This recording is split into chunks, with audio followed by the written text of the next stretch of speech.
Salut à tous et bienvenue dans l'épisode 11 du podcast Up and Thunder. Très heureux de vous retrouver pour un nouvel épisode alors que la reprise de la NBA se précise. La dernière fois, j'ai pu enregistrer un épisode avec Eric Horn, donc en anglais. C'était un truc assez énorme pour moi. J'ai eu pas mal de retours positifs, donc c'était encore plus un plaisir. Tous les épisodes ne seront pas en anglais, je vous rassure. Mais c'est quelque chose que j'envisage de refaire peut-être avec d'autres invités américains. Et en plus, ça permet à certains de travailler leur anglais de ce que j'ai vu, donc c'est plus que parfait. Ensuite, avant de commencer et de vous présenter l'invité du jour que vous connaissez déjà en plus, une annonce et pas des moindres. Comme vous avez déjà pu le constater sûrement, le podcast Up and Thunder n'est plus sur le flux de Dunk Hebdo, qui lui aussi a changé d'ailleurs, donc réabonnez-vous aussi à Dunk Hebdo. J'ai expliqué ce changement sur mon compte Twitter, c'est notamment pour un peu plus de clarté et c'est aussi pour lier ce podcast au compte FR @WeAreThunder où je suis avec Morgan et quelqu'un d'autre que vous allez découvrir dans très peu de temps. Donc, pas de changement au niveau du contenu, ça va être publié de la même façon, ce sera le même podcast, juste un changement de flux. Donc, allez vous réabonner sur vos applications de podcast au flux Up and Thunder, sur toutes les plateformes d'écoute. Abonnez-vous aussi à notre chaîne YouTube @WeAreThunder, on va publier pas mal de choses, on a des gros projets à venir. Et sinon, abonnez-vous aussi au Twitter @UpandThunder pour pouvoir avoir toutes les news sur le podcast et @WeAreThunder bien entendu. Je sais qu'on sera un petit peu moins nombreux au début, le temps que tout le monde bascule sur le nouveau flux et tant qu'on nouvelles personnes arrivent, mais je sais que la communauté d'OKC se reformera petit à petit. J'ai assez parlé, place à l'épisode. Donc avec moi aujourd'hui un invité qui est désormais mon collègue sur le compte @WeAreThunder, comme vous l'avez vu sur Twitter. Vous l'avez déjà écouté ici, c'est Constant. Comment ça va, Constant ? Bah ça va super bien et toi? Très très bien, très content que tu nous aies rejoints avec Morgan. Donc on en forme maintenant un trio plus que parfait, j'ai envie de dire, pour animer vos soirées au KC. Le Aujourd'hui, Big Three. ouais, c'est ça, exactement. Lequel, est-ce que c'est Harden, KD, Westbrook ou est-ce que c'est plus Melo, PG, Russell, je sais pas.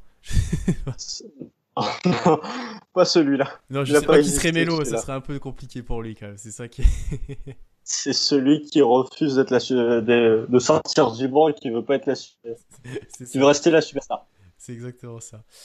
Constant, aujourd'hui, 3 petits sujets, peut-être même 4, à voir comment ça se profile, mais qui devraient nous prendre pas mal de temps, nous connaissant. On va commencer par le plus important, donc c'est la reprise de l'NBA, bien entendu, fin juillet à Disney. Les calendriers sont sortis et on va aborder du coup ce point. 8 matchs à jouer pour OKC, comme toutes les autres équipes d'ailleurs.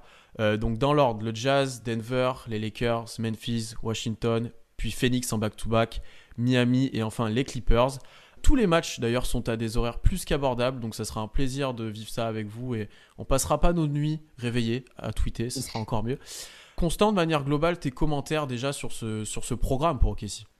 Bah, les commentaires sur le programme, déjà sur le calendrier, c'est pratiquement le même que si la saison régulière avait continué.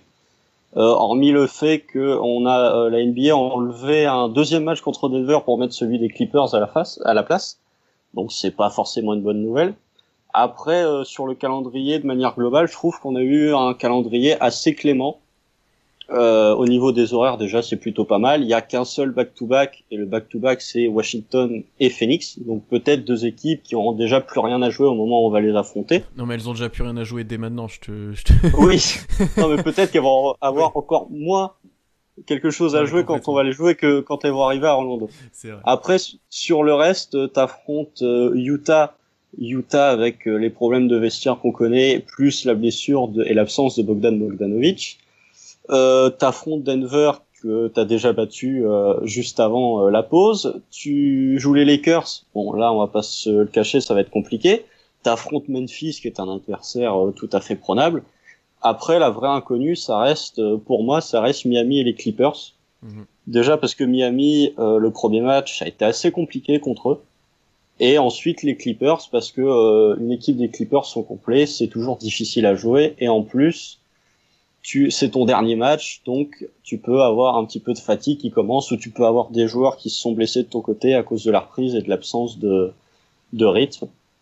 Mais de l'autre côté, tu peux aussi espérer que les Clippers auront validé leur deuxième place et vont peut-être faire tourner. Comme ça, tu peux profiter pour avoir une win entre guillemets gratuite ou plus facile que ce qui était prévu. C'est ce que j'allais te dire. Il y a moyen que déjà ce dernier match des Clippers, ça soit un non-match et peut-être même des deux côtés, puisque les Clippers pourront faire reposer.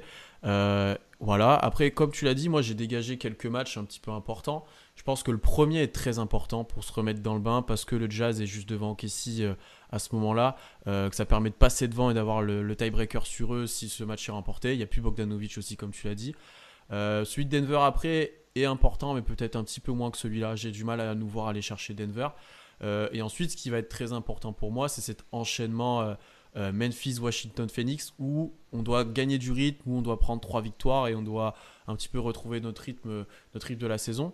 Après, un point que j'aimerais aborder avec toi, tu vois, on parle beaucoup des positions, peut-être de la deuxième place des Clippers, de combien OKC doit finir, mais sachant que tout le monde joue à Orlando, je me demande du vrai intérêt en fait de, par exemple, d'aller chercher une deuxième place, d'aller chercher une troisième place. J'ai l'impression qu'en fait l'Ouest, et que ce soit pour OKC ou pour les équipes de devant, ça va être des vrais calculs en fait de match-up. Ça va être peut-être éviter de finir 4e, 5e pour éviter les Lakers au potentiel deuxième tour, éviter de finir 7e bien entendu ou 8e pour éviter les équipes de LA au premier tour. Mais après, entre Denver et Houston, qui doit être derrière nous à ce moment-là, si je ne me trompe pas, pour moi c'est du calcul en fait. C'est des équipes qui ont pas forcément d'intérêt à monter, enfin ça changera pas grand-chose, t'as pas d'avantage du terrain. Bah, si tu te rappelles, l'année dernière, c'était déjà le cas où il y avait eu cette espèce de mini-course entre les Rockets et les Blazers, où ça calculait déjà si Portland gagnait son match, ils affrontaient OKC, ou alors si Houston perdait, c'était les Rockets qui affrontaient OKC. Et là, cette année, c'est la même chose. Bon, je pense que tu peux exclure déjà la possibilité d'une 8e place, puisque statistiquement, je sais même pas si ça peut arriver. Je pense. Donc, tu te retrouves avec cette équipe. Le but, effectivement, comme tu l'as dit, c'est de pas finir 7e parce que ça veut dire que très probablement ça sera un affrontement contre les Clippers au premier tour. Après, si tu regardes les classements aujourd'hui, OKC a autant de victoires que Dallas, c'est-à-dire 40 victoires, mais a 3 défaites de moins.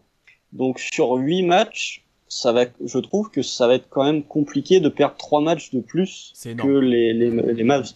Complètement. Donc, mais après, oui, effectivement, tout est une question de calcul. Mais je pense que, contrairement à toi, je pense qu'on peut aller chercher la 3e place de Denver. Parce que déjà, il n'y a pas beaucoup d'écart entre les deux équipes. Au niveau du classement, il y a 2 matchs et demi, ce qui est rattrapable, je pense. Et aussi parce que la bonne nouvelle, on l'a vu hier, c'est qu'aucun joueur d'OKC n'est atteint du Covid. Pendant que du côté de Denver, ils ont fermé, enfin, ils s'entraînent plus. Donc, peut-être que au niveau de la reprise, cette semaine, ou je sais pas combien de temps va durer l'arrêt de l'entraînement à Denver, mais peut-être que OKC arrivera plus entraîné, plus préparé, là où Denver devra se mettre un peu en jambes, et où par exemple l'affrontement entre OKC et Denver, OKC pourra en profiter parce que justement ils seront plus prêts physiquement et tactiquement. Complètement. Après, je disais ça dans le sens où moi, c'est pas forcément un objectif de classement qui va apparaître parce qu'il n'y a plus d'avantage du terrain, et comme tu l'as dit, il y a très peu de chances qu'on finisse derrière Dallas. Dallas est un petit peu isolé au final, sachant qu'ils avaient joué plus de matchs malheureusement pour eux. Donc on va finir probablement entre 3 et 6. Et dans ce cas-là, ça ne change pas énormément de choses, à part ton potentiel affrontement au deuxième tour. Moi, ce que je vais essayer de regarder, du coup, c'est, comme tu l'as dit, déjà le rythme que les joueurs vont avoir. Nous, on a une franchise, et je pense qu'on en reparlera ensuite, qui a peut-être le mieux vécu et qui aura peut-être le plus profité de cette crise liée au Covid, parce qu'il n'y a pas eu de cas, ça a pu s'entraîner plutôt correctement, il n'y avait pas de blessures, il n'y a pas eu d'opération par exemple comme Bogdanovic. Il y a pas mal de choses qui vont un petit peu dans notre sens. Donc moi, ça va être comment on arrive à retrouver ce rythme qu'on avait pour le coup avant le confinement, puisqu'on était une des meilleures équipes à ce moment-là en NBA, tout simplement. Et ça va être aussi quelle rotation on va avoir. Il y a des joueurs fixes, il y a des joueurs qu'on sait qui vont jouer et qui seront là en play-off notamment, mais arriver au 7e, 8e, ça devient compliqué. Alors est-ce qu'on étend à 10 en play-off? Est-ce qu'on va faire quelque chose? C'est plutôt ça que je vais vouloir regarder. Avant de passer un petit peu à ça, justement, un petit peu au terrain et un petit peu sur sur comment ça va se passer, qu'est-ce qu'on va regarder. Ton bilan prévisionnel pour ces 8 matchs et ton petit pronostic sur combien on va finir. Alors le bilan, tu veux qu'on fasse match par match ou je te Oui, on peut dis faire match par match, ça peut être on peut faire match par match, ça tu peux me donner ton avis aussi. Utah, moi je pense que ce sera une victoire. Je suis d'accord avec toi, je pense que ce match-là, ouais. Denver, je pense que ce sera une victoire. Je suis mitigé, à voir, comme tu l'as dit, au niveau du rythme, mais je le mets un petit peu entre parenthèses, moi. C'est peut-être le match, moi, que je différencie un petit peu. Ouais. Moi, je dis que c'est une victoire en partant du principe de l'avantage du rythme et du dernier match qui a eu lieu entre OKC et Denver. qui effectivement était il y a 5 mois, donc qui vaut peut-être plus grand chose aujourd'hui, mais au moins on a prouvé qu'on était capable de leur poser des problèmes. Complètement. Les Lakers, ça va être une défaite. Oui, s'ils sont complets, c'est mort. Ah, mais même juste LeBron et Anthony Davis, ça sera une défaite. Et puis même, il y a un match à OKC cette saison qu'on a perdu où il y avait ni LeBron ni Anthony Davis, je crois. Le pire match de l'année pour OKC d'ailleurs, si il y en a un qu'il faut pas regarder, c'est celui-là. Vraiment, c'était. Non, le moins 55 contre les Bucks là, Ah oui, il est encore pire. il y a celui-là aussi, c'est vrai. Mais là, les Celui-là, Lakers, il y non. avait personne en face. C'était genre Caruso Ah ouais. qui te explosait, tu vois. C'était vraiment. Je crois il y a 36 points de Kyle Kuzma ou C'est Rajon Rondo, je sais plus. c'est Enfin ça qui bref, était encore plus frustrant, où les Bucks après nous ont détruits parce que c'était les Bucks en partie. Ouais. c'est ça. Memphis, bah bizarrement, je veux dire que ce sera une défaite. Ok, moi je suis pas vraiment d'accord, mais pourquoi pour toi ça serait une défaite? Parce que je trouve que Memphis a un effectif qui peut nous poser pas mal de problèmes. Ils ont des bons joueurs extérieurs. Ils ont Valanciunas qui est un très bon intérieur. Ils ont une rotation sur le banc assez solide, c'est bien coaché. Et puis de manière globale, encore une fois, juste sur les précédents matchs qu'on a eus, Memphis nous a posé des problèmes. Même quand on les a battus fin décembre, c'était un comeback de 24 points. Mm. Et cette saison, ils nous ont battus une fois. Donc peut-être que ce sera une victoire. Mais moi, je pense que ce sera une défaite. Moi je pense que ça dépend aussi de où est Memphis à ce moment-là. Parce qu'ils auront déjà eu des confrontations, par exemple avec les Pélicans ou avec d'autres adversaires directs pour les playoffs. S'ils les ont Je crois. remportés, ils seront assurés presque d'être en playoffs. Ils seront peut-être moins concernés, tu vois ce que je veux dire, parce qu'eux ils seront huitièmes ou rien en fait. Mm, Donc ça dépend peut-être aussi de ça, ou s'ils ont perdu des matchs et que c'est tous les matchs au coup près pour aller en playoffs, ce sera pas la même motivation, ce sera pas la même chose. c'est ça. Après, Washington, Phoenix, on va aller vite. 2 victoires, je pense. Il est faux même, tu vois. Ah bah oui, elles sont obligatoires. Miami, victoire, Ok. bizarrement. Je t'avoue que moi je le sens moyen, Miami. Ah, je sais, j'aimerais une victoire juste pour faire chier les fans du Heat. Mais et contre les Clippers, ça reste l'inconnu. On verra si les Clippers font tourner leur effectif. Ça, pour le coup, je peux pas trop m'avancer, mais vraiment pour résumer, je pense qu'OKC terminera avec un bilan au, au minimum, tu fais 4 victoires, 4 défaites. Ouais. Si vraiment tout se passe bien, je pense que tu fais 6 victoires pour 2 défaites. Ouais, moi j'étais parti sur un 5-3 et un Mm. 4-4 au pire, et ce qui est plus qu'honnête. On va dire que moi, on va en prendre un de Denver ou des Clippers s'ils laissent au repos, tu vois. Et Mm, après, on perdrait Miami, les Lakers, et du coup, un de Denver et Clippers, et éventuellement les deux qui feraient un 4-4, tu vois. J'étais ouais. parti plutôt dans cette optique-là. Et après, moi, l'objectif, bah, clairement, c'est comme on a pu dire, c'est d'éviter les Lakers dans un potentiel deuxième tour. Les Lakers, tu préfères éviter les Lakers et jouer les Clippers plutôt que l'inverse? Oui, parce que Anthony Davis nous pose énormément de problèmes, on n'a aucun joueur pour mettre sur lui, et que je Mm. préfère jouer Kawhi et Paul George que LeBron aussi à l'aile en playoff. C'est pas faux. Là où tu vois, alors Paul George et Kawhi vont nous poser d'énormes problèmes, mais j'ai plus peur des deux autres que de ces deux-là. Ah, mais justement, avec l'absence de d'Avery Bradley et face aux Lakers, nos extérieurs, donc nos 3 meneurs, ont peut-être moyen de plus s'exprimer face aux Lakers que face aux Clippers où t'as Patrick Beverley, où t'as Paul George, où t'as Kawhi, où t'as des très bons défenseurs. Après, sur le côté intérieur, effectivement, Anthony Davis est indéfendable vu l'effectif actuel de KC. Mais de toute façon, que t'affrontes les Lakers ou que t'affrontes les Clippers, tu vas avoir de gros problèmes sur des postes différents, mais t'auras quand même des gros problèmes. Après, la problématique avec les Lakers, c'est qu'ils auront les deux meilleurs joueurs de la série, c'est presque certain. Oui. Là Mais même où les ben, Clippers aussi. tu peux mettre en débat Chris Paul vis-à-vis de Paul George en playoff, je pense. Tu vois, selon comment ça joue, je pense que Si c'est Chris Paul. playoff P, effectivement. Et si c'est les. Voilà, parce que Paul George, sur la fin de saison, bon là, il sera plus en forme, mais à voir comment il revient. Et Chris Paul Mm. peut être plus que déterminant. Et pour le coup, autant Beverley, je pense qu'embête moins un Chris Paul que par exemple un Westbrook auparavant, ou voilà, parce que Chris Paul est tellement dans la gestion qu'il sera moins embêté par les pressions et par les constants embêtements de Beverley, j'ai envie de dire. Après, moi, Beverley, je le trouve très surcoté maintenant, mais. Cette saison, oui, mais Ouais, ouais. il a un côté chien fou Chien, qui peut exactement. agacer les joueurs. Voilà. Mais ouais, du coup, je préfère quand même jouer les Clippers. Je trouve que les Lakers sont peut-être un cran au-dessus et nous poseront énormément de problèmes voilà, vis-à-vis de Davis. Donc c'est pour ça que pour moi, l'objectif, Je préfère finir 6 que 5. c'est c'est aussi Après, simple que ça. après, sur le classement, là pour l'instant on est cinquième. Le truc c'est que le Lakers ça bougera pas, Clippers je pense pas que ça bougera non plus. T'as Denver. Je pense que Utah, avec la blessure de Bogdan Bogdanovic et avec non c'est Bojan d'ailleurs, c'est pas Bogdan. Bogdan il Oui, joue aux Kings. ok, exactement. Avec la blessure de Bojan Bogdanovic et la prétendue mésentente dans le vestiaire, je pense qu'ils vont baisser un peu dans les classements. Après, est-ce que on va passer devant Utah, mais Houston va trouver une recette miracle et nous passer devant? Je pense vraiment que au pire on fait cinquième et au mieux on fait troisième. Ouais, je suis Je assez. vois pas de sixième. Ouais, je suis assez d'accord avec toi sur Utah et d'ailleurs c'est pour moi le match-up que j'aimerais avoir pour OKC au premier tour. Ça je sais qu'on en a déjà parlé pas mal toi et moi en privé et on a déjà parlé dans le podcast d'ailleurs.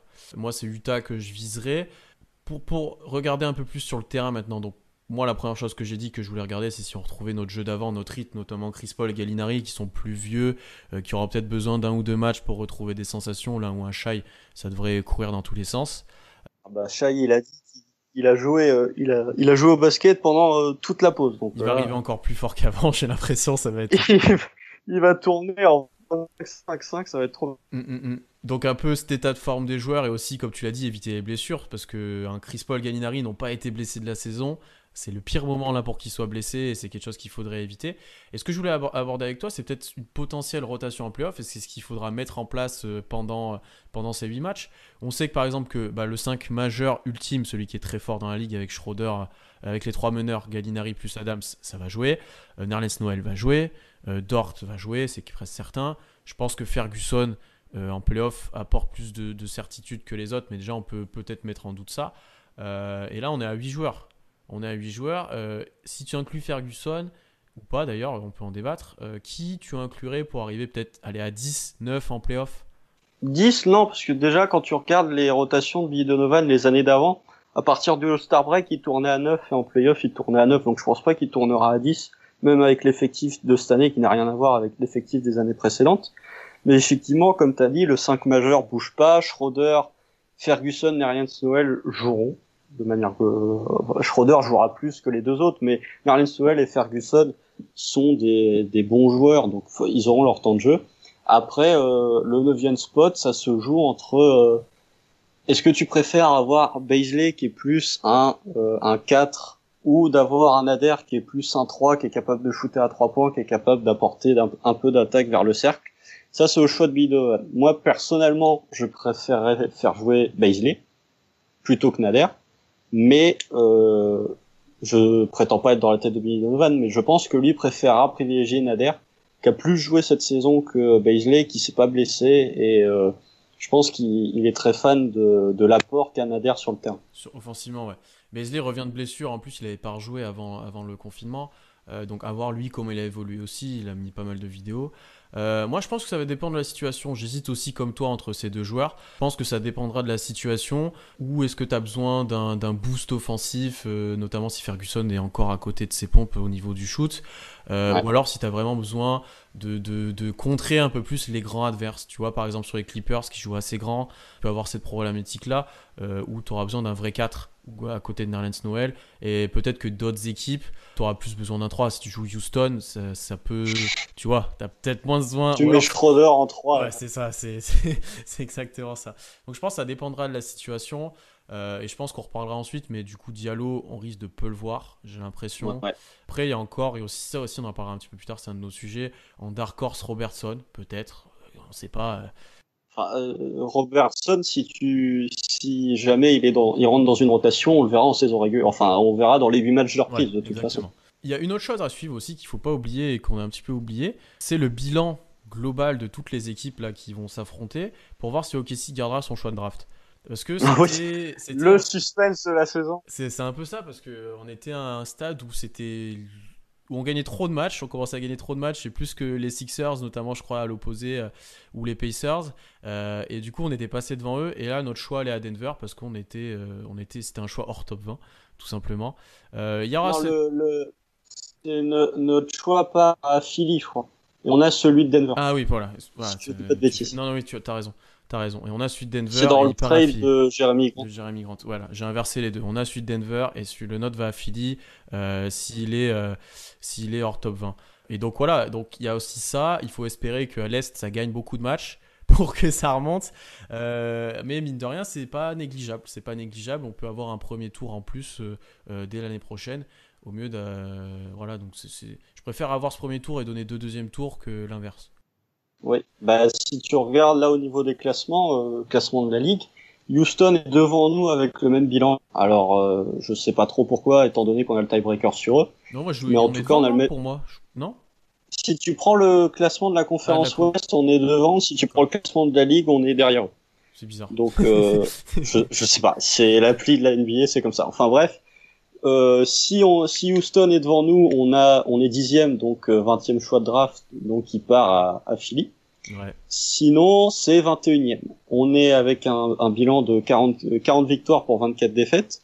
En dessous, t'as Indiana et Philadelphie qui sont à 39 victoires pour 26 défaites. Et juste au-dessus, il y a Miami avec 41 victoires pour 24 défaites. Donc ça va jouer entre ces 5 équipes de Miami et Philly. Et il faut voir en fonction des résultats. Si par exemple Philly Philly se ressaisit d'un coup et fait 7 victoires, une défaite pendant les 8 matchs de reprise, peut-être qu'ils arriveront à passer devant nous. Après, je suis d'accord avec toi sur le fait que quand t'entames une reconstruction, ce serait bien d'avoir ton premier choix de draft, et de pas le donner à une autre équipe. Mais de l'autre côté, je me dis que c'est pas si grave étant donné que t'as le choix de Denver et que tu donnes pas un choix 12 de draft. Oui. Au pire, tu donneras un choix 20 et tu récupéreras peut-être le 23 ou le 24 de Denver, ce qui change pas vraiment grand-chose. Et si vraiment OKC tombe amoureux d'un joueur à la draft et que ce joueur part en 20e position, ce qui était censé être la position de OKC à la draft, avec tout ce qu'on a comme asset, si vraiment on tombe amoureux d'un joueur, on ira le récupérer. Oui, on peut monter. Donc je me dis que c'est pas dramatique. Sachant que c'est une draft où, pour écouter pas mal les copains d'envergure et notamment Alan, c'est assez homogène, il n'y a pas des joueurs énormes qui se dégagent, voilà, il n'y a pas non plus de superstars, donc ça peut être intéressant de monter juste un petit peu pour avoir un joueur sur qui tu as un coup de cœur. Enfin, ça va être très intéressant cet été comment ça se passe à la draft, et aussi qui a les premiers choix. Et aussi même tout notre été globalement, ça va être très intéressant et ça va dépendre un petit peu de ce qu'on fait en playoff, puisque c'est peut-être avant de passer à autre chose, le dernier point qu'on va aborder. En fait, moi, j'ai un bon sentiment vis-à-vis de cette reprise pour OKC. Comme tu l'as dit, on n'a pas eu de cas de Covid. Les joueurs ont plutôt l'air en forme. Chris Paul et Gallinari se sont reposés. Adams aussi, c'est pas à négliger. J'ai aussi cette impression qu'on a un certain avantage, puisqu'OKC était une des meilleures équipes à l'extérieur de la ligue. Alors, je dis pas que tout le monde va jouer à l'extérieur, ce sera des situations spéciales. Mais si on compare par exemple une équipe comme Philadelphie qui gagnait que à domicile, je nous mets tu vois, on a un petit avantage. Et ça, j'en ai parlé aussi avec Eric Horn quand il est venu dans le podcast. Il a dit que, par exemple, Utah ou Denver perdaient, eux, de ne pas jouer à domicile, là où, nous, pour moi, on perd un petit peu moins. Donc, c'est pour ça aussi que je le sens bien vis-à-vis d'OKC. Après, comme tu l'as dit, il faudra que dans le clutch, ça confirme et tout. Et je nous mets de moins en moins perdants ou en énorme difficulté face à un potentiel match-up du premier tour. Donc, on a mentionné Denver, Utah, Houston, par exemple. Ces équipes-là, j'ai l'impression qu'on peut plus que les embêter. Ouais, je suis d'accord avec toi. Et même pour le calendrier, t'as parlé de Philly, Philly on les affronte pas, mais même une équipe comme Miami qu'on va affronter, et t'as 14 victoires pour 19 défaites. Donc à l'extérieur. Donc c'est une équipe qui voyage pas très bien. Et justement, le fait de jouer à Orlando, de jouer à Orlando sur un terrain qui est neutre, tu joues pas vraiment à l'extérieur, mais tu joues pas à domicile non plus. Ça va peut-être aider OKC, qui justement est une équipe qui voyage plutôt bien. Et même d'avoir des joueurs d'expérience comme Chris Paul, comme Gallinari, fait que ces joueurs-là, ils se posent pas la question de savoir où est-ce qu'ils jouent. Ils vont à un terrain de basket, ils jouent, ils se posent pas de questions. Ils ont l'expérience même si personne peut être vraiment préparé à l'avance pour ce genre de situation. Mais les vétérans, je pense qu'ils répondront présent que tu joues à Disney ou que tu joues à la Chesapeake. Après, il y a quelque chose aussi, c'est que j'avais l'impression qu'on se nourrissait des fois de la colère adverse, tu vois, de la colère, j'ai perdu le mot pour dire ça, des mauvais sentiments adverses vis-à-vis de l'équipe, notamment à l'extérieur et dans le clutch, tu sais, où Chris Paul porter l'équipe sur le dos, on n'aura plus ça, et je crois que c'était Ben qui en avait parlé avec moi aussi. Ça sera des conditions très spéciales, alors comme tu l'as dit, on a plus confiance aux vétérans plutôt qu'aux jeunes joueurs dans ces cas-là, mais je suis assez confiant vis-à-vis de ça, encore une fois. Et tu vois, on a parlé d'Indiana juste avant, et c'est un peu le direct du podcast. Oladipo vient d'annoncer Ouais. qu'il jouera pas du Oladipo, tout. ouais, j'ai vu. Donc ça, c'est pas négligeable vis-à-vis de notre course pour la draft, comme on vient de dire, parce que ça diminue un petit peu l'échange d'Indiana, bien qu'il jouait très bien sans lui pendant une grande partie de la saison. Bah, il jouait super mal avec lui, donc Oui, c'est peut-être un mal pour un bien. après, il pouvait avoir l'espoir qu'il revienne surtout très en forme, un petit peu comme avant, avec le temps pour sa réhabilitation, un petit peu pendant le Covid. Mais bon, voilà, c'est pas négligeable non plus dans cette optique-là. Je pense qu'on a fait le tour vis-à-vis de ce sujet. On va aborder maintenant un sujet, je pense, qui nous fait tous les deux très plaisir. C'est le sujet Lou Dort. J'ai envie de dire enfin, Enfin, voilà. Le Thunder a annoncé, je crois, la semaine dernière, au moment où on enregistre, qu'il l'avait signé en contrat pour accompagner l'équipe à Disney, on va dire sereinement, avec un contrat signé. Donc plus que mérité en vue de ce qu'il a montré dans la saison. Défenseur très très très très solide de ce qu'on a pu voir. 16-5 pour OKC quand il jouait titulaire, donc un très bon bilan. Il mettait quand même ses 6 petits points, tu vois. Offensivement, il avait des petits flashs, on avait eu l'occasion d'en parler aussi dans le podcast. Et avant de te laisser parler de notre nouveau chouchou, je te donne le contrat en détail pour tout le monde. Donc 5,4 millions sur 4 ans. Avec l'année prochaine, du coup, totalement garantie 1,5 million. Et après, les deux suivantes, garantie à 300 000. Et la dernière année aussi à peu près pareil. Pas d'option, ni d'équipe, ni de joueur, mais pas de grosse garantie d'argent pour les années suivantes. Je sais ce que tu vas me dire, mais qu'est-ce que tu penses de ce contrat ? c'est un très bon contrat qu'a signé OKC. Après, je veux juste relativiser sur le 4 ans, parce que le 4 ans, c'est plus 3 années. Il compte la fin de saison qui va avoir lieu comme une année de contrat. Ouais. Donc au final, c'est plus 3 ans sur lesquels il a signé, mais en dehors de ça, le contrat est très bien. C'est un contrat, je veux dire, tu payes un joueur 1,5 million, un joueur qui aujourd'hui vaut c'est 1,5 million. Tu le payes sur 3 ans avec un salaire qui est avec une partie du salaire qui est très peu garantie. Tu peux avoir un joueur qui, au final, dans 2 saisons, vaudra peut-être 9 ou 10 millions de dollars la saison et tu continueras à payer 1,5 million. Et le dernier bon point que j'aimerais souligner, c'est que il n'y a pas d'option joueur ni d'équipe, ce qui fait que c'est du contrat signé, hormis s'il est coupé, voilà. Mais surtout au bout de 3 ans, tu peux te retrouver avec un super contrat et peut-être un des meilleurs contrats rapport qualité-prix de la NBA. Après, l'option d'équipe aurait pu être avantageuse si ça se passe mal ensuite. Tu gagnais un Non, an, mais c'est compensé par les manques de le garantie. salaire garanti partiellement. Exactement. Mais si tout se passe bien de ce qu'on voit de Dort, dans 3 ans, il peut être élite défenseur, c'est-à-dire, je pense, borderline, voire All-NBA Defensive Team, vu ce qu'il a montré, hein, et avoir progressé offensivement. Donc ça peut te faire, dans l'absolu, un role player du futur. Tu vois ce que je veux dire ? Et ça, Ouais. si tu l'as à 1,5 million, honnêtement, Ah bah non, c'est trop bien. voilà. Moi, on en avait parlé juste avant que ça signe, justement. J'ai été surpris de la valeur du contrat. C'est vraiment, en fait, c'est un peu un contrat rookie, mais d'un C'est ça. rookie drafté tard. Alors que Fin vu de ce qu'il a premier tour. Ouais. Beasley est drafté en 22-23, il touche plus que Dort. Et sans garantie d'argent. Donc, pour le Mm-hmm. coup, je pense que Dort, lui, ce qu'il a peut-être aimé, c'est la longueur du contrat qu'il l'assure. Et ok, si, je pense que c'est la somme qui est plus que favorable. Parce que c'est quand même un joueur là qui jouait, je pense, 20-25 minutes, qui était titulaire, qui était très intéressant et qui était déterminant sur certains matchs. Donc, c'est plus qu'une bonne nouvelle. Et je pense que ça a été plus que bien accueilli par tous les fans d'OKC et aussi par les joueurs qui, en interview, ou même sur Instagram ou sur tous les réseaux, étaient plus que contents que Dort ait enfin ce contrat-là.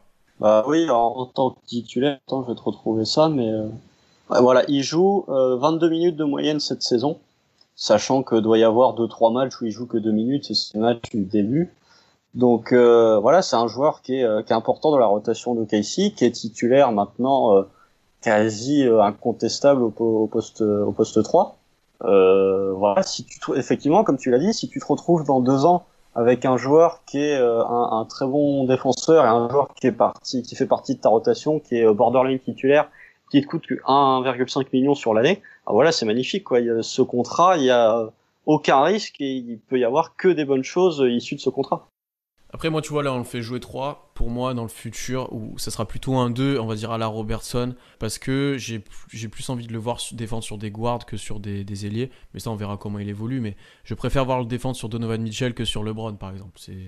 Bah, après, il joue 3 parce que la configuration d'OKC cette année fait ça. Je Je pense que dans n'importe quelle autre équipe, il jouerait deux, quoi. C'est juste que là, OKC a décidé de jouer plutôt petit en mettant Chris Paul titulaire et en l'associant avec Shai.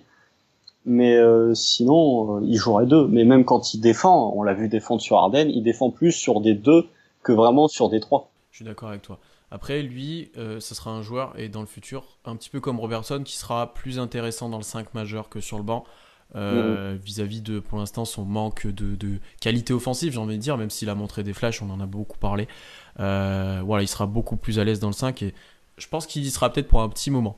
Et du coup, on a commencé d'en parler, notamment vis-à-vis de Ferguson, puisque Dort l'a sorti de la rotation. Qu'est-ce que ce contrat implique un petit peu pour les autres joueurs du Thunder, notamment les autres jeunes, Ferguson, Diallo, Nader, voire peut-être même Robertson, puisqu'il a un profil qui est un petit peu similaire. Déjà pour commencer, Ferguson, on va parler de Ferguson. Lui, je trouve qu'en fait, il s'est sorti du poste de titulaire un peu tout seul. Ouais. Vraiment, je crois qu'on en avait déjà parlé, je sais plus si c'était en podcast ou juste en privé, mais moi je pense que si Ferguson joue au niveau auquel il devrait jouer ou au niveau auquel il a joué la saison dernière, c'est-à-dire avec de la défense, en tournant à 36-37% à 3 points, je pense qu'il serait titulaire en poste 3. Et c'est son manque de rythme ou son manque de confiance cette saison qui fait que Billy Donovan a préféré mettre Dort titulaire à la place de lui. Et je trouve que la prolongation de Dort envoie un message à Ferguson disant que le management d'OKC lui fait peut-être pas très confiance. La saison prochaine, il va rentrer dans la dernière année de son contrat rookie. J'ai vu la prolongation avait été élevée dès le début de saison, je crois. Oui, son option avait été élevée dès le début de saison, mais j'ai pas entendu parler d'une prolongation de contrat. Donc il lui reste encore une saison pour faire ses preuves, sauf que s'il continue à sortir du banc, que Dort continue d'être titulaire, ça va être compliqué pour lui de prétendre à un contrat important. Et ensuite pour les autres, je pense que Nader évolue dans un registre différent de Dort, donc tu peux continuer à l'utiliser dans ton effectif, d'autant plus qu'il a une team option l'année prochaine qui coûte pas très cher. Après, la vraie question, c'est sur Hamidou Diallo. Hamidou Diallo qui est plutôt un poste 2, qui peut difficilement jouer 3, qui lui aussi a une team option l'année prochaine. Sauf que sur le poste 2, t'as déjà, quand tu joues avec les 3 meneurs, t'as déjà Schroeder qui joue 2, t'as Shea, t'as Dort, t'as Ferguson, t'as Nader aussi, qui peut jouer 2 parfois vraiment sur des petites séquences. Donc on arrive à un moment où les rotations pour le poste de 3 sont blindées, et Diallo, j'ai pas l'impression qu'il rentre dans une rotation sur les postes 2 et 3. Je suis d'accord avec toi. Pour revenir un petit peu sur tout ce que tu as dit, Nader, ça sera toujours un petit peu un 10e joueur qui sera utile et pas très cher. J'ai pas l'impression qu'il s'affirmera un jour comme un gros role player. En plus, il est un petit peu plus vieux. Mais lui, il aura toujours une petite importance. Ferguson, comme tu l'as dit, OKC, je pense, avait très confiance en lui. Et cette année, c'était plus difficile. Donc, il lui envoie sûrement un petit message vis-à-vis de cette signature qu'il doit prouver. Parce que Ferguson, il défend lui aussi comme une brute. Hein. C'est vraiment élite. Ouais. C'est très très fort. C'est juste qu'offensivement, actuellement, il est négatif. Quoi. Il faut qu'il soit recapable de mettre les tirs un petit peu comme l'année dernière où il était bon. Quoi. Ouais. Parce que l'année dernière, il avait été vraiment bon. Il avait confirmé des progrès. Voilà. Là, c'était plus dur. Vis-à-vis de Diallo, moi, je suis négatif parce que il a progressé, mais pas autant qu'on aurait espéré vis-à-vis de la saison dernière où il a vu des très gros flashs. Il a porté des fois en sortie de banc. Là, il a été blessé, il était en méforme, après il était pas adroit. Alors il y a des matchs qui étaient un peu mieux parce que physiquement il a toujours des atouts monstres quoi, pour aller au rebond, pour aller monter sur les mecs.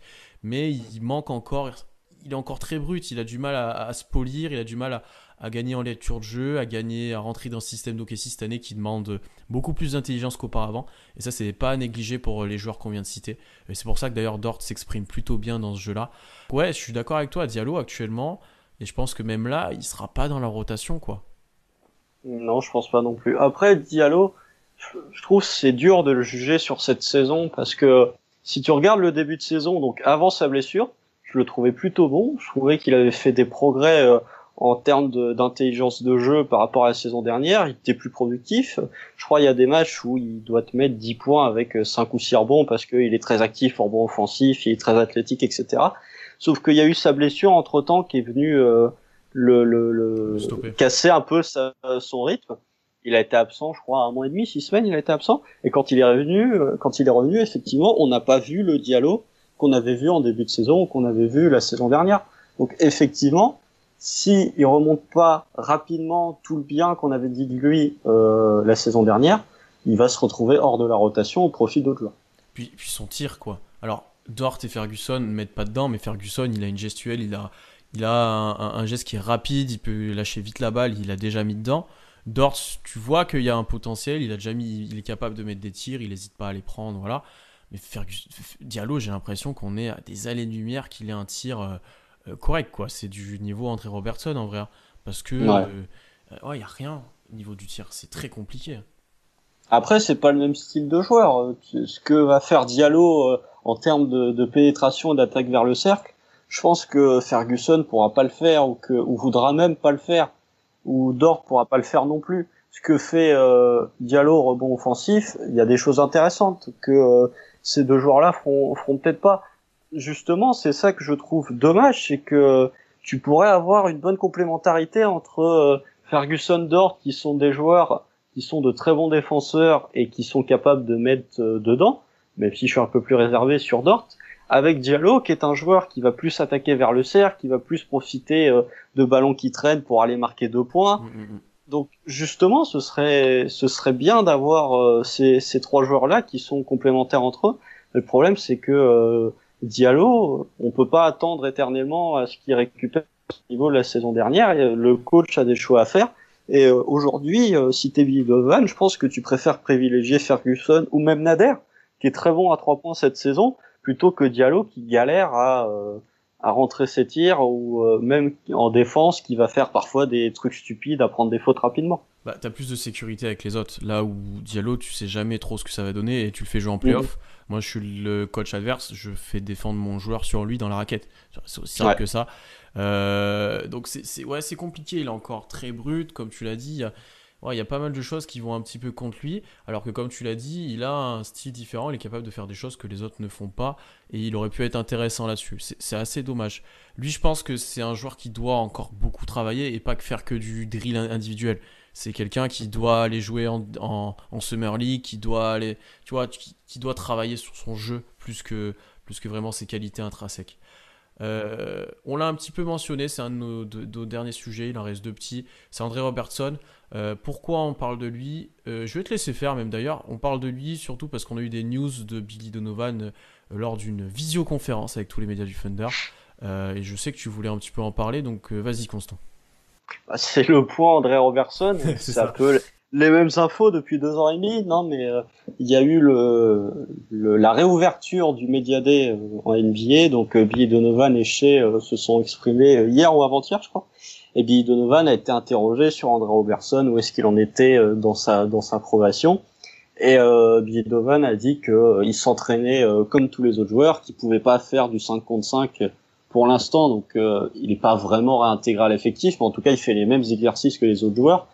Donc c'est peut-être la meilleure nouvelle qu'on a eue concernant André Robertson ces 2 dernières années, c'est que physiquement il a l'air d'être revenu, ou en tout cas il a l'air d'être prêt mentalement et physiquement à remettre les pieds sur un parquet NBA.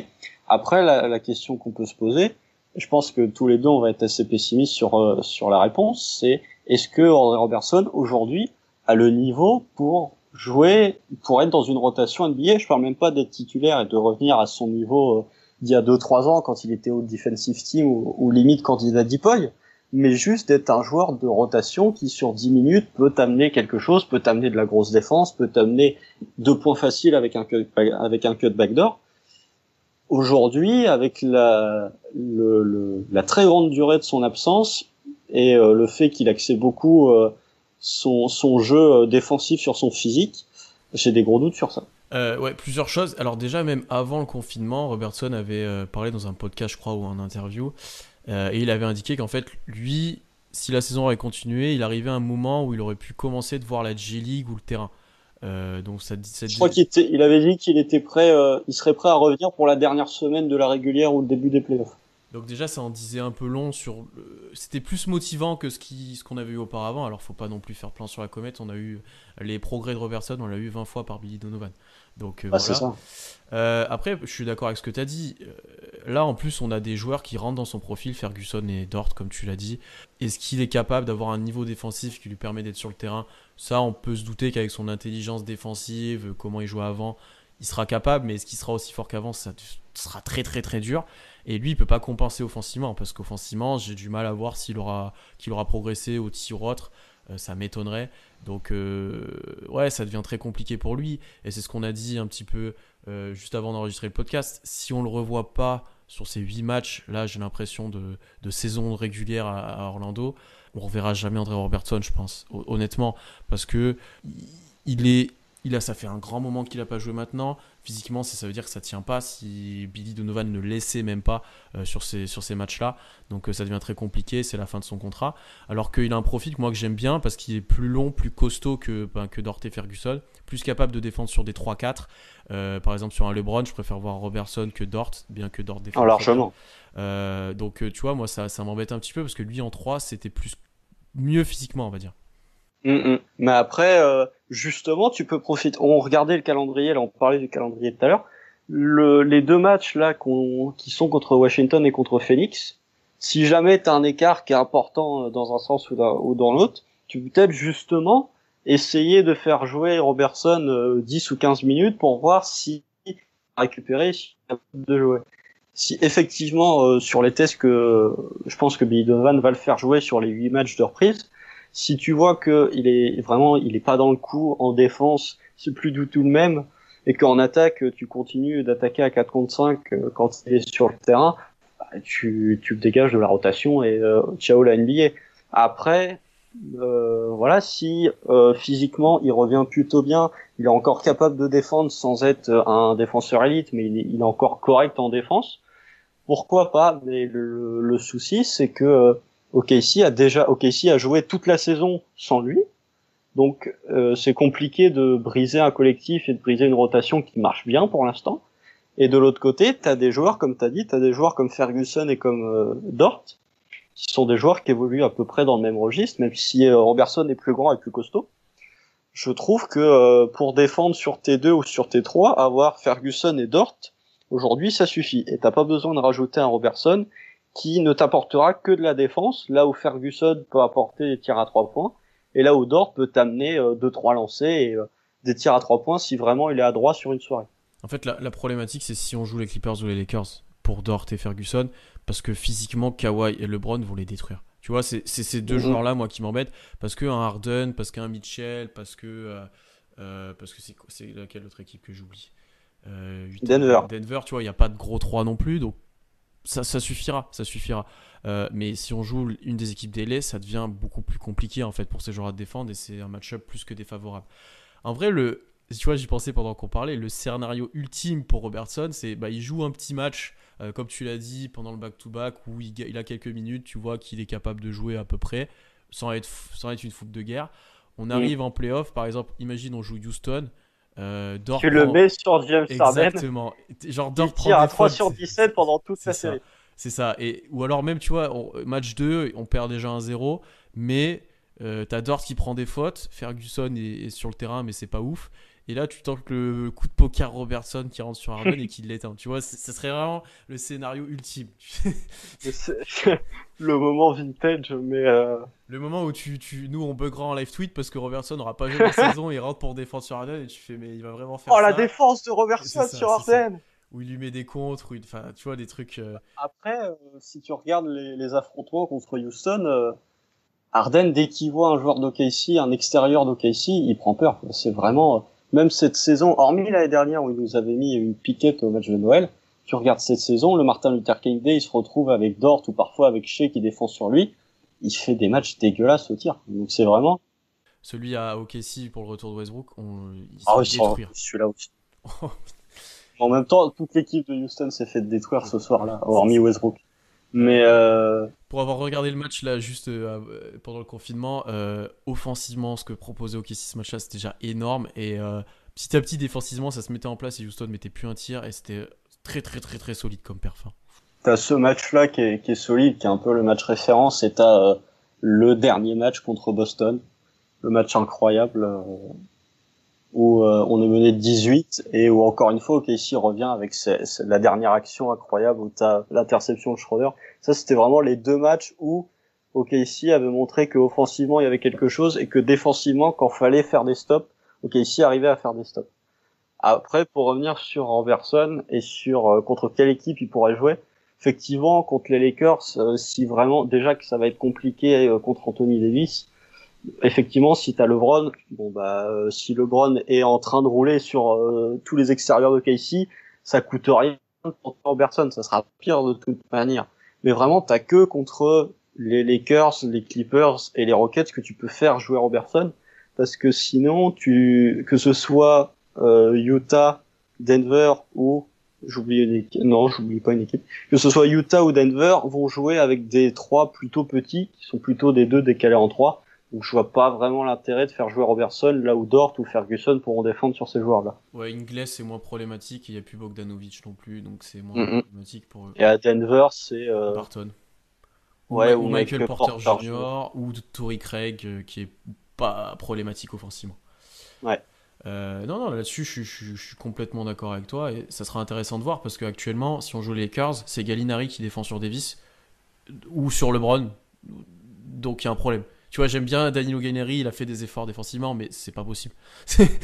Après, Steven Adams, tu le fais défendre sur qui dans ce cas-là? Bah, si Moi, avec j'aurais plus Javel dit qu'Adams, Adams va, oui, mais Javel McGee, il va pas jouer non plus. Enfin, je veux dire, Javel McGee en attaque, c'est pas Ouais, une mais très grosse Adam menace. sur Que Davis, si, c'est problématique aussi pour moi, tu vois.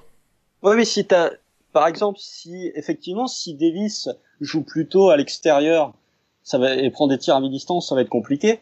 Mais si Anthony Davis va plutôt privilégier le jeu au poste, je préfère largement avoir Ah Adams oui, dessus qui défend je suis et qui d'accord. propose un défi physique que d'avoir Gallinari. Je suis d'accord avec toi.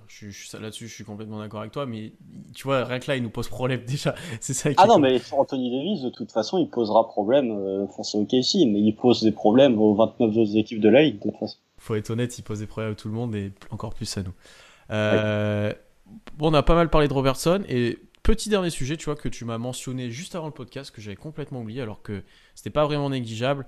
On va parler de Troy Weaver. Alors, c'était l'assistant GM de Sam Presti qui avait un très gros rôle lors des drafts. Il a été recruté par Détroit pour être GM, qui est plus qu'une bonne promotion pour lui et qui est plus que mérité de ce que tout le monde dit. J'aimerais juste qu'on fasse un petit retour parce que c'est pas anodin en fait le travail qu'il a fait au OKC. Il est responsable de la draft de Westbrook. Par exemple, il était complètement fan de lui. Westbrook a été drafté assez haut vu le profit qu'il avait à ce moment-là et ça a plus que bien marché. Après, vu le succès qu'on a eu via la draft, il était acteur de ça. On peut parler de Harden, Ibaka, Adams, Reggie Jackson. j'en ai Reggie Jackson. Ouais, c'était vraiment un pion très important dans l'organigramme d'OKC. Ouais, je cherchais mon mot. Et il y aura un petit manquement. Et ça, tu me l'as dit aussi. Oui, bah après, bonne promotion, je sais pas, parce que partir à Détroit, vu la situation de Détroit actuellement, je sais pas si c'est vraiment un cadeau. Ouais, je préfère être à Détroit qu'à New York. Hein. Je sais pas. Non, on va pas parler des Knicks. Mais non, mais après, effectivement, c'est une perte importante dans l'organigramme d'OKC et dans la direction d'OKC, je trouve plus le mot. Mais parce que c'était un joueur qui était effectivement essentiel dans le processus de draft et que OKC tombe dans une ère, dans une période où on va avoir beaucoup de tours de draft. Et c'est quand même dommage quand tu te rapproches d'années où où t'auras jusqu'à 3 tours de draft quasiment chaque année. C'est dommage de perdre qui la même année à drafter James Harden et Serge Ibaka. Après, on connaît Sam Presti, c'est pas le premier GM ou assistant GM d'OKC qui s'en va pour se retrouver c'est le quatrième. promu GM ailleurs. C'est le Quatrième, voilà. En 12 ans, donc ça fait pas mal. Donc voilà. Bon, Sam Presti, je pense que il avait aussi son mot à dire concernant la draft et que c'est pas parce qu'un assistant GM va partir que tout d'un coup il va devenir nul. Faut rappeler aussi que Troy Weaver avait pas fait que des réussites à la draft, comme on en a parlé avant. Cameron Payne c'était lui, Josh Hustice c'était lui aussi. voilà, effectivement c'est une perte qui est importante, qui est à pas négliger, surtout vu les prochaines années qui vont arriver. Mais je me dis que il y aura un remplaçant qui sera trouvé, ce sera probablement un mec qui est déjà dans l'organisation d'OKC qui se retrouvera promu. Ouais, des développements internes, un peu comme sur le modèle Spurs. C'est très C'est OKC ça, maintenant aussi. c'est ça. Peut-être que d'un coup Nick Collison il va se retrouver assistant, voilà. Mais c'est une perte, oui, qu'il faut souligner quand même si elle est pas irremplaçable. Ouais. Deux points que je voulais soulever vis-à-vis de ça là, qui me sont venus. La première, c'est que pour avoir lu pas mal, parce qu'il y a des articles qui sont sortis du coup sur son départ, des joueurs qui ont parlé de leur relation avec lui, c'est quelqu'un qui était très proche des joueurs, parce qu'il avait aussi un petit passé de coach, donc qui conseillait les joueurs. C'était un peu le gars qui parlait dans l'oreille des joueurs, tu vois, en parallèle du coach et tout, et c'était intéressant, notamment aussi dans l'accueil. Ça, c'est Chris Paul qui l'a souligné, il Ouais. accueillait vraiment très bien les joueurs, en fait, il rendait OKC attrayant et une bonne franchise aussi. Alors ça, je me doute qu'il y a plein de gars qui sont capables de faire, mais aussi bien que lui, ça restera quelque chose à observer. Et la deuxième chose, c'est que son départ, moi, je préfère qu'il arrive maintenant. Parce que ça fait un moment qu'il est sollicité pour des postes de GM, ça arrive maintenant. Mais je préfère que ça arrive Mhm. maintenant, qu'on arrive dans un nouveau cycle de draft. Parce que là, on est un peu dans une année de transition, peut-être l'année prochaine aussi, mais après, on aura beaucoup de choix, beaucoup de choses à faire. Et Bon, je préfère dès que ça l'année arrive. prochaine, ça commence. Hein. T'as le pic de Miami, Rockets, le tien. Et puis, la bonne nouvelle, entre guillemets, même si c'est beaucoup se projeter, c'est que la draft 2021, Solide. elle promet. Quand tu vois ce qu'il y a. Et quand tu vois 2022-2023 avec la règle du one and done qui sera probablement abrogée dans les futures années, tu vas te retrouver avec une draft où tu auras les jeunes qui sortent de la fac, plus ceux qui vont décider de zapper le lycée pour venir en NBA. Donc tu peux te retrouver sur une année où quasiment 20 joueurs sont... Enfin, un joueur que tu sélectionneras dans le top 20, peut-être que sur une autre année, il aurait été dans le top 10. Et justement, c'est une bonne chose d'avoir 2 ou 3 tours de draft chaque année pour...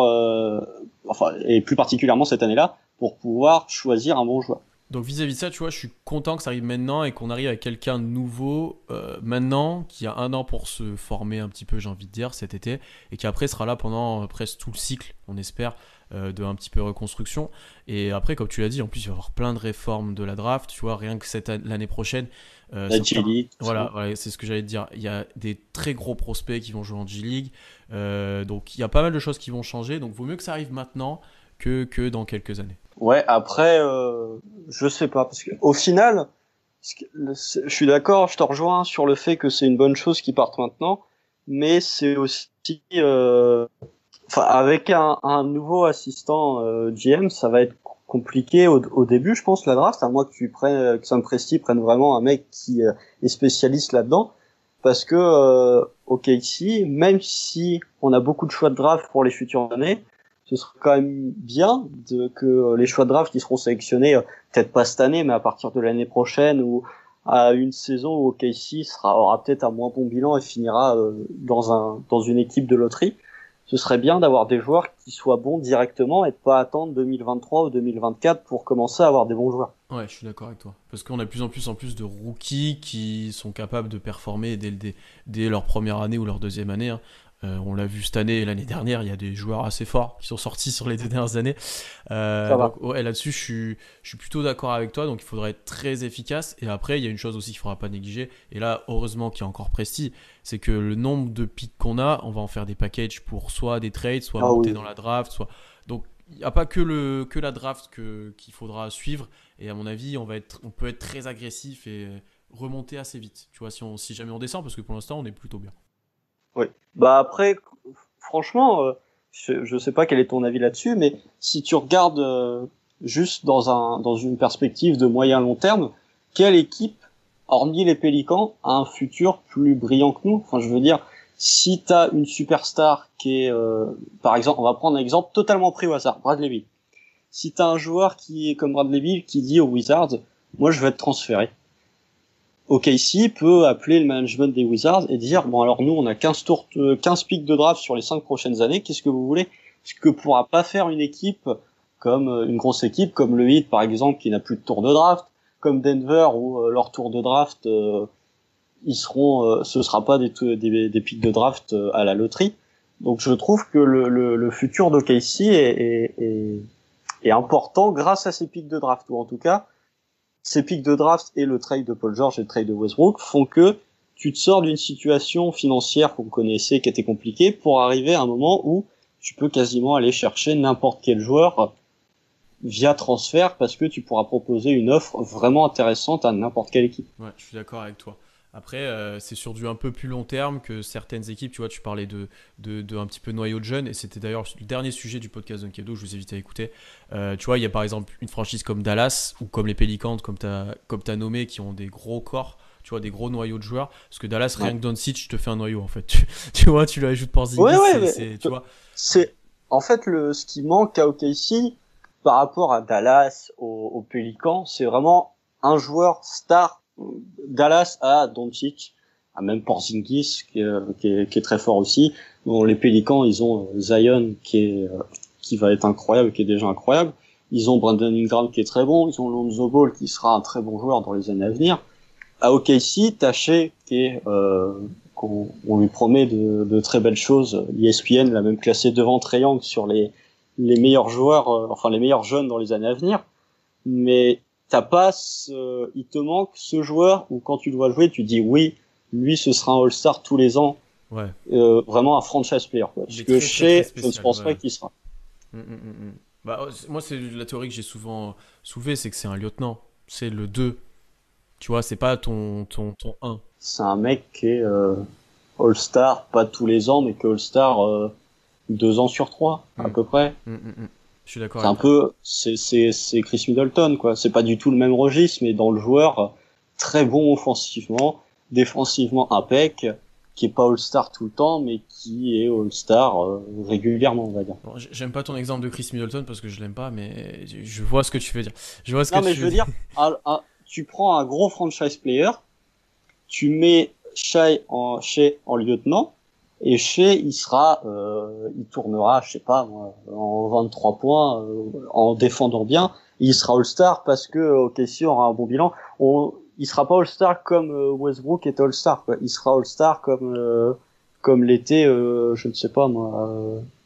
Non, parce qu'à OKC il y avait que des stars, donc c'est compliqué de trouver un lieutenant. Mais voilà, ce sera pas la superstar que tu verras en couverture d'ESPN ou que ABC diffusera en antenne nationale, quoi. Non, mais ça, je suis complètement d'accord avec toi. Et on va revenir un petit peu sur The Last Dance. On a le Pippen, il nous manque le Jordan. Tu vois, en gros, c'est ça. Comme ça, c'est peut-être ça. Et encore, si ça devient Pippen. Ne parlons pas de The Last Dance. Ils se sont trompés sur le scénariste. C'est Michael Jordan et sa boîte de prod, les scénaristes. Donc, on va pas revenir là-dessus. Mais c'était pour l'exemple. On a le Pippen, on n'a pas le Jordan. Et encore que Pippen était très, très, très, très, très fort. Pippen, c'était. Ouais. Voilà. Bah après, j'ai un tout dernier point, si je peux me permettre de le rajouter. Vas-y, bien sûr. On n'en a pas parlé dans l'aspect tactique, on en avait parlé avant. Moi, j'ai une inquiétude, je sais pas si d'autres gens l'ont, c'est que, comme je t'ai dit, OKC a gagné beaucoup de matchs dans le clutch. Et avec la pause qu'il y a eu, ce qui est une pause quand même de 4 mois, est-ce que je me demande si OKC, dans les moments chauds et dans les moments clutch, va réussir à être aussi efficace. Enfin, cette saison, on était l'équipe la plus efficace dans le clutch, l'équipe qui attaquait le mieux, l'équipe qui défendait le mieux. Et je me demande sur les 8 matchs de reprise ou même en play-off, quand la tension sera importante et qu'il va falloir mettre des tirs, est-ce que les tirs que mettait Chris Paul pendant toute la saison, est-ce qu'il va encore les remettre cette saison ou est-ce qu'il va les rater? Ça, c'est, enfin, je veux dire, combien de matchs, je pense qu'on a gagné plus d'un match sur deux dans le 4e quart-temps. Ouais, largement. Donc, est-ce qu'on sera capable de reproduire ça, quoi? Tu vois, il y a déjà une chose qu'il faut pas négliger, qui va un petit peu dans ton sens, c'est que le momentum sera un petit peu moins pour nous, puisque là, on avait un momentum de folie avant l'arrêt de la NBA. Après, on était sur des bases, j'ai envie de dire presque historiques dans le clutch. Chris Paul, c'était n'importe quoi. Le 5 majeur, le 5 des 3 meneurs, c'était très costaud aussi. D'ailleurs, ce 5-là sera sûrement de plus en plus présent, notamment en play-off. À mon avis, on va le voir beaucoup plus et pas seulement dans le clutch. Est-ce qu'il serait, je pense pas, mais est-ce que Billy Donovan serait capable de mettre les 3 meneurs titulaires? Non, je pense pas. Je pense qu'il commencera, mais par contre qu'on le verra un petit peu plus, tu vois, parce que Chris Paul va jouer plus aussi, je pense, petit à petit dans les playoffs. Oui, même Schroeder. Oui. Après, moi, je reste plutôt confiant vis-à-vis de notre équipe dans le clutch. puisque les tirs qu'avait Chris Paul, il les aura encore, et c'est des tirs qu'il fait depuis le début de sa carrière et que j'ai du mal à le voir louper. Alors, il sera peut-être un peu moins efficace, mais il les aura, il les mettra. C'est aussi simplement. Gallinari restera, je pense, adroit. Ça m'étonnerait qu'il ait un creux, il en a rarement eu dans sa carrière. Shea, je vois mal aussi descendre de standard. Celui qui risque peut-être un peu de descendre, à voir comment il évolue, c'est Schroeder, qui était dans très haut standard au tir.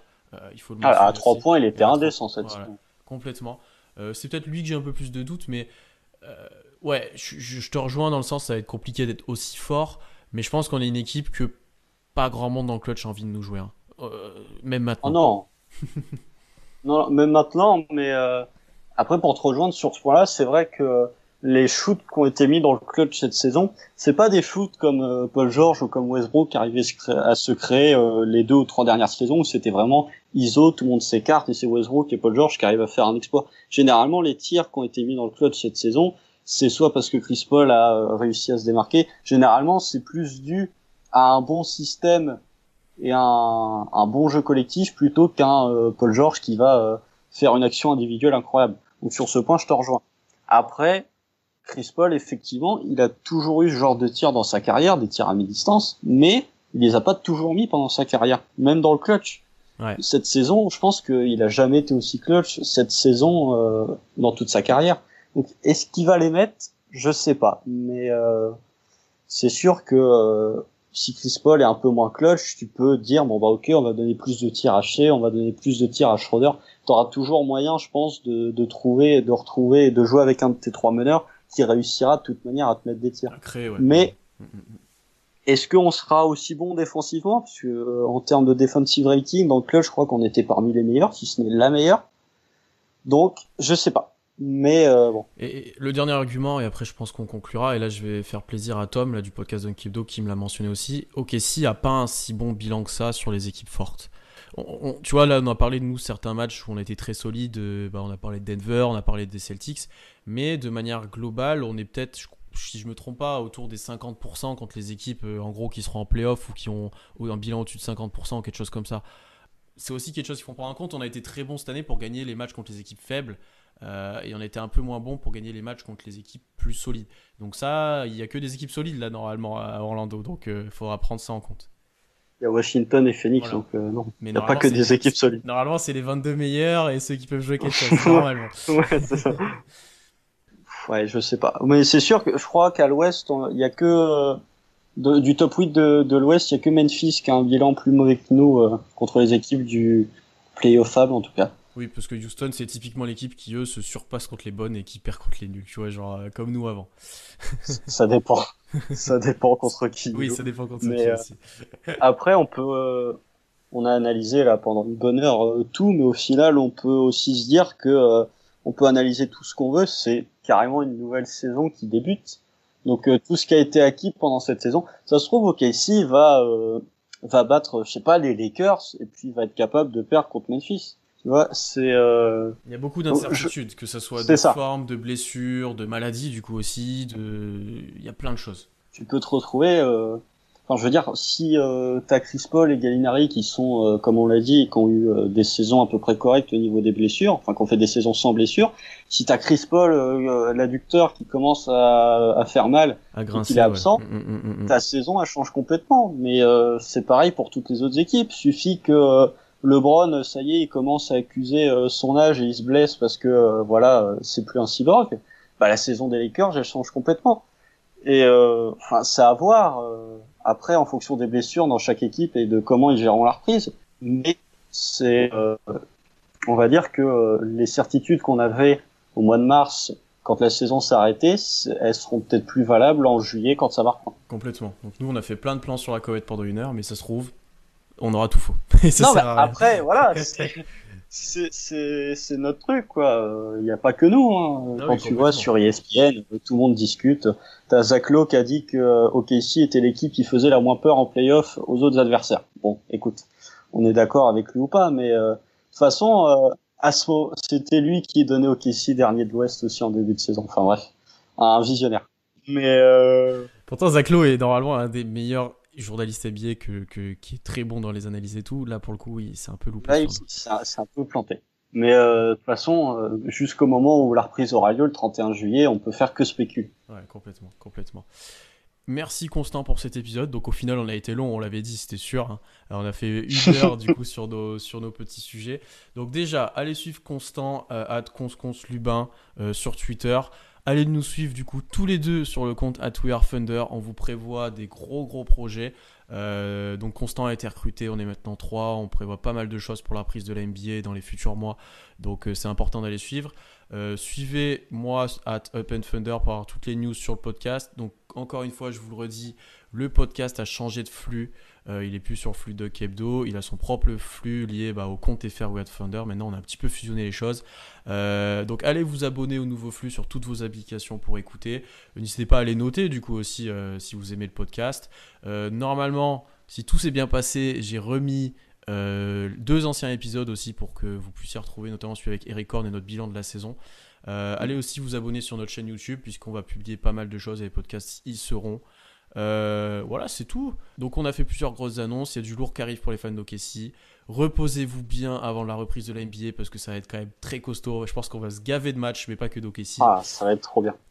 Donc voilà, d'ici là, prenez soin de vous. On se retrouve très vite et à bientôt. Ciao.